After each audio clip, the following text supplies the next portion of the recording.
Hello friends, வணக்கம் and welcome to Sanjay அம்மா சமையல். இன்றைக்கி நம்ம ஒரு சூப்பரான சிக்கன் குழம்பு எப்படி பண்ணுறதுன்னு பார்க்கலாம் வாங்க. ஒரு பாத்திரத்தில் 2 டேபிள் ஸ்பூன் அளவுக்கு எண்ணெய் ஊற்றிட்டு பட்டை, கிராம்பு, ஏலக்காய், ஒரு பிரியாணி இலை, 2 பொடிசாக நறுக்கின பெரிய வெங்காயம் சேர்த்து கண்ணாடி பதம் வர வரைக்கும் வதக்கி எடுத்துக்கோங்க. இப்போ இதில் 2 ஸ்பூன் அளவுக்கு காஷ்மீரி மிளகாய் பொடி, 1/4 ஸ்பூன் அளவுக்கு மஞ்சள் பொடி சேர்த்து நல்லா கலந்து விட்டுக்கலாம். இந்த மாதிரி நம்ம எண்ணெயில் காஷ்மீரி மிளகாய் பொடி சேர்த்து வதக்கும் போது நம்மளோட குழம்பு நல்லா கலர்ஃபுல்லாக இருக்கும். அதுக்காகத்தான் இந்த அளவுக்கு நல்லா கலந்து விட்டதுக்கப்புறமா நம்ம 1 ஸ்பூன் அளவுக்கு இஞ்சி பூண்டு பேஸ்ட்டு சேர்த்து அதோட பச்சை வாசனை போகிற வரைக்கும் ஒரு நிமிஷம் நம்ம வதக்கிக்கலாம்.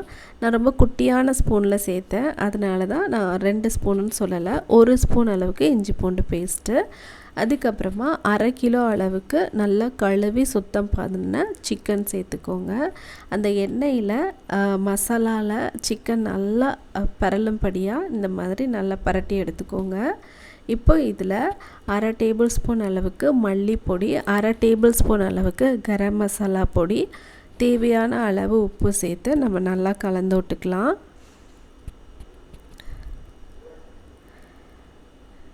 இந்த மசாலாவெல்லாம் சிக்கனில் நல்லா படும்படியாக கலந்து விட்டதுக்கப்புறமா வீட்டில் அரைச்ச குழம்பு மிளகாய் பொடி இருக்குது இல்லையா, அது நம்ம இப்போ சேர்க்க போகிறோம்.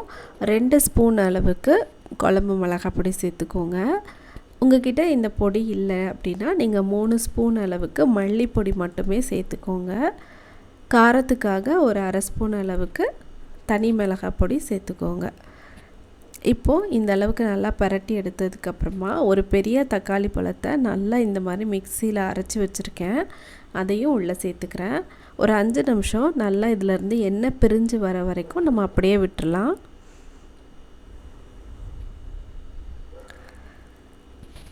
5 நிமிஷம் கழித்து பார்த்தோம் அப்படின்னா இந்த அளவுக்கு எண்ணெய்லாம் பிரிஞ்சு நல்லா வந்திருக்கும்.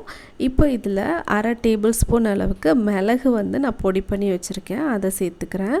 இந்த மிளகு சேர்க்கும் போது இந்த சிக்கன் குழம்போட சுவை இன்னுமே கொஞ்சம் அதிகரித்து கொடுக்கும். உங்களுக்கு குழம்பு மாதிரி வேண்டாம் அப்படின்னா நீங்கள் இந்த ஸ்டேஜ்லேயே ஒரு 10லேருந்து 15 நிமிஷம் மீடியம் ஃப்ளேமில் வச்சுட்டு நல்லா இந்த சிக்கனை வேக வச்சு நம்ம எடுத்தோம் அப்படின்னா சூப்பரான ஒரு சிக்கன் தொக்கு நம்மளுக்கு கிடைக்கும். ரசம் அது கூடலாம் வச்சு சாப்பிட்றதுக்கு ரொம்ப சூப்பராக இருக்கும்.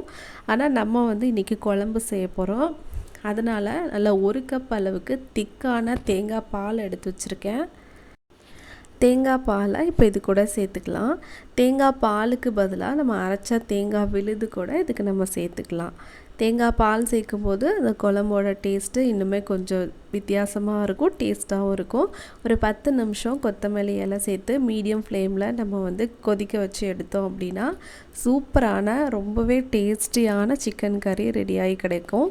இது தோசை, இட்லி, சாதம், தேங்காய் பால் சாதத்து கூடலாம் வச்சு சாப்பிட்றதுக்கு ரொம்ப சூப்பராக இருக்கும். நீங்களும் செஞ்சு பாருங்கள். இவ்வளோ நேரம் இந்த வீடியோவை நீங்கள் பொறுமையாக பார்த்ததுக்கு நன்றி.